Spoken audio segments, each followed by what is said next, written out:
បាទគោរពសួស្តីប្រិយមិត្តទស្សនិកជនទាំងអស់គ្នានៅកណ្ដាលពេលនេះខ្ញុំកំពុងតែធ្វើដំណើរទៅចំការរបស់ខ្ញុំដោយមានកាំបិតមួយទុកការពារខ្លួនបាទមិនមែនទៅកាប់គេទេគឺទុកការពារខ្លួនបាទវីដេអូមុនគឺយើងទៅមើលចន្ទទីដែលវាមានផ្លែ3វីដេអូនេះគឺយើងទៅមើលចន្ទទីផ្លែ3ទៀតនេះចង់ដឹងថាវា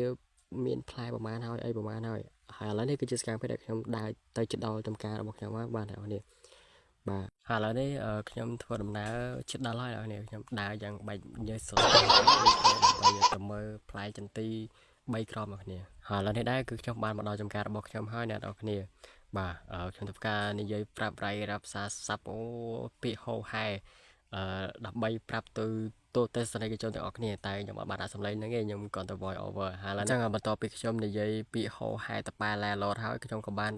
មកថតបាទពីអាផ្លែអន្ទី3កាលមុនហ្នឹងឥឡូវនេះគឺវាមាន3ទេគឺវាឡើង4 5បាទគឺថាវាចេញក្តាប់ច្រើនមែនតើបងប្អូនតែម្ដងនោះប្រហែលជាក្តាប់10ហើយនេះមានច្រើនប្រហែលគឺតែក្តាប់តែ10ហើយនេះបាទបន្ទាប់ពីយើងមើលម្ដងក្តាប់10ហើយយើងធ្វើការទៅមើលម្ដងទៀតបងប្អូនបាទម្ដងទៀតគឺថាវាមានផ្លែដូចគ្នាដែរតែវាផ្លែច្រើនបងប្អូនគឺវាថាវាចេញមកផ្លែតិចតិចហើយវាអត់ផ្លែច្រើនដូចគេចាំបន្តពីខ្ញុំបានមើលអាផ្លែចន្ទី3គ្រាប់កាលមុនហ្នឹងហើយវាឡើងដល់10គ្រាប់ហើយនេះចឹងឥឡូវនេះខ្ញុំធ្វើដំណើរទៅមុខទៀតដើម្បីទៅមើលក្របចន្ទីថាវាមានផ្លែទៀតឬអត់ឬក៏វាអត់ផ្លែទេអញ្ចឹងយើងត្រូវតែចាត់វិធានការវាឬក៏កាប់ចោលឬក៏អីចឹងបងប្អូនអញ្ចឹងខ្ញុំធ្វើការធ្វើដំណើរទៅមើលបងប្អូនបើថាវាមានផ្លែទេប្រកាសជាបាទកាប់កំបិតនៅដែរវាកាប់ចោលបងប្អូនព្រោះវាមានផ្លែទេបើຕົកក៏មិនចំណេញដល់ចេញក៏មិនខាតដែរអញ្ចឹងយើងຕົកចោលអញ្ចឹងយើងកុំຕົកវាយើងត្រូវតែកាប់វាចោលបងប្អូនហ្នឹងឲ្យຕົកទៅអីទៀតបើវាមិនផ្លែប៉ុណ្ណឹងយើងកាប់វាចោលទៅដើម្បីឲ្យវាឆ្លាស់ខ្លះទៅកន្លែងរកវាផ្លែមកពីវា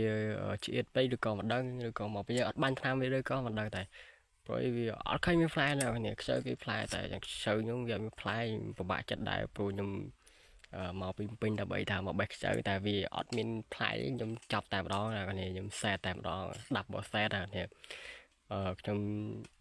កម្រោនេះមកបេះខ្ចៅដើម្បីយកលុយទុកចូលឆ្នាំហើយរឿងលុយយើងទុកម្លាយសិនឥឡូវនេះខ្ញុំបានដើរមកដល់ខាងព្រំចំការកស៊ូគេហើយណាតែអត់តមានឃើញមានផ្លែទេបាទខ្ញុំធ្វើការងាកមើលងើយមើលផងអីផងចង់ដឹងថាវា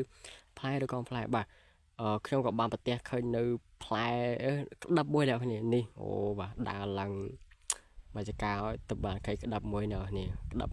មួយទៀតមកបែរនេះក្តាប់មួយមកដាំប្រហែលជាក្តាប់មួយខ្ញុំខ្ជិលដើមមកជុំវិញព្រោះថាខ្ជិលខ្ញុំមិនដល់មានផ្លែចាឃើញតែក្តាប់មួយនេះចាប់ហើយ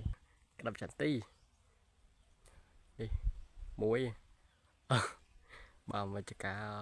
ផ្ដើមក្តាប់1ក្តាប់2តាំងការទេបានបែរចាបន្តពីខ្ញុំបានមើលក្តាប់ចន្ទីរួចហើយខ្ញុំក៏បានធ្វើដំណើរមកមុខទៀតដើម្បីទៅមើលក្របចន្ទីនៅខាងមុខទៀតចាំដល់ថាវាមានផ្លែឬក៏អត់បើថាវាអត់មានទេវាអត់មានធ្វើម៉េចវាអត់មានហ្នឹងឯង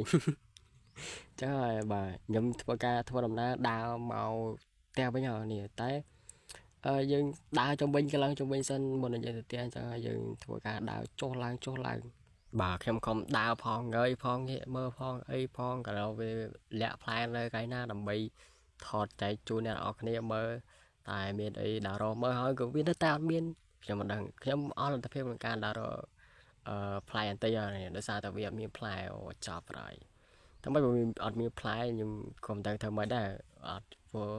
ព្រោះអីអត់ចេះជប់វាថាខ្ញុំចេះជប់វិញជប់ឲ្យបាទជប់មួយផ្លែឲ្យវាផ្លែពេញដើមហើយបេះតែម្ដងព្រោះតន់បានឲ្យថ្លៃហ្នឹងនេះអូខេបាទឥឡូវនេះបន្ទាប់ពីយើងដើរអស់ជាច្រើនម៉ោងហើយយ៉ាងបាច់សស្រាហើយឥឡូវនេះខ្ញុំធ្វើការបានឃើញនៅផ្លែចន្ទី2គ្រាប់នេះវាទុំនេះវាទុំអូខ្ញុំពិតជារំភើបខ្លាំងមែនតើបានឃើញចន្ទីបាទមកចការនេះគឺថាឃើញវាទុំបាន2នេះអូយនេះបាទវា2ខ្ញុំអត់ហ៊ានបេះវាទីទេខ្លាចវាខាច់ពុលហើយព្រោះខ្ញុំទឹកទៅបាញ់ថ្នាំនេះតោះចង់ដឹងថាម្ដងនោះវាមានទៅប្រហែលតោះទៅទស្សនាទាំងអស់គ្នា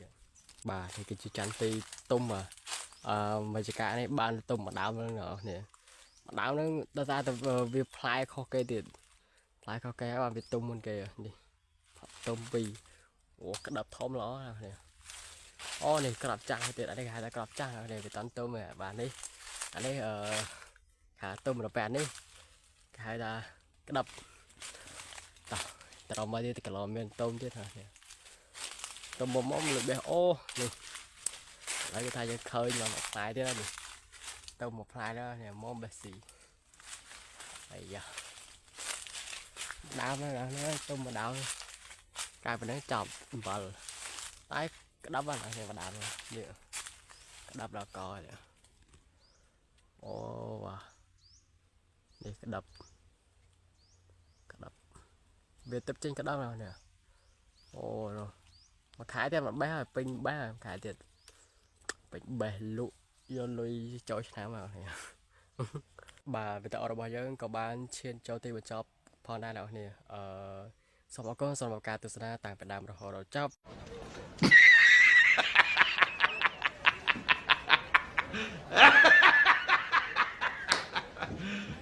You serious?